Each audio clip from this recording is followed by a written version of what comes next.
In this lecture, we are going to see how to reduce the response time or the first byte time.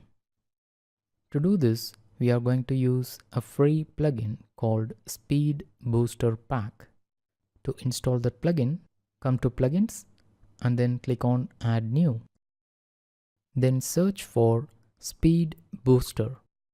You need to install the Speed Booster Pack plugin by Speedworks.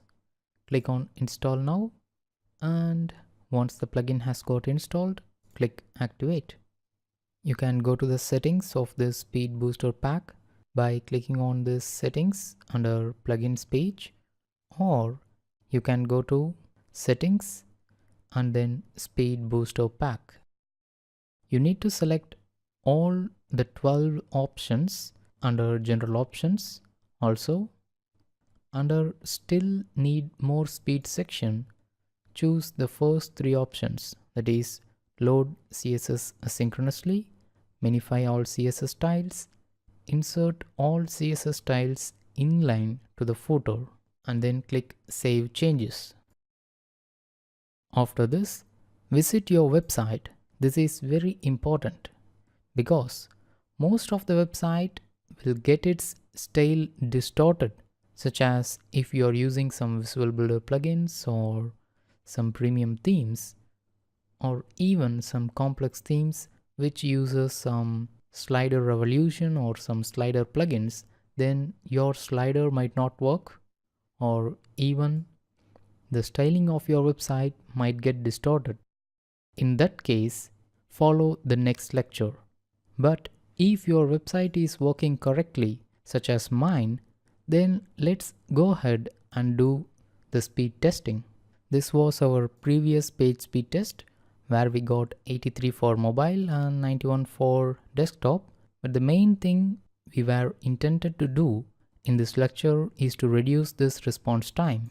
After installing and configuring this Speed Booster Pack, I got 99 out of 100 for desktop and the same for mobile too. That is, I have got a green tick for mobile and desktop. When I checked the page speed test, I got 883 milliseconds. That's around 150 to 200 milliseconds lesser than the previous configuration. So this configuration seems good. And when I ran the web page test, I still got the D grade for first byte time, and my load time hasn't improved much under this repeat view section. But my page speed insights have got 99 out of 100, and above fold section loading time has reduced under 1 second. Also, the repeat view time is still under the benchmark timing of 3 seconds. So, if your test result is similar to this, that is, you have got a green tick for both desktop and mobile, and your Pingdom Tools load time is under 1.5 seconds, and the web page test repeat view load time is under 3 seconds, then you can stop here. That is, you can stop the page speed optimization here, and without any worries, you can skip the further lectures in this section and move on to the next one.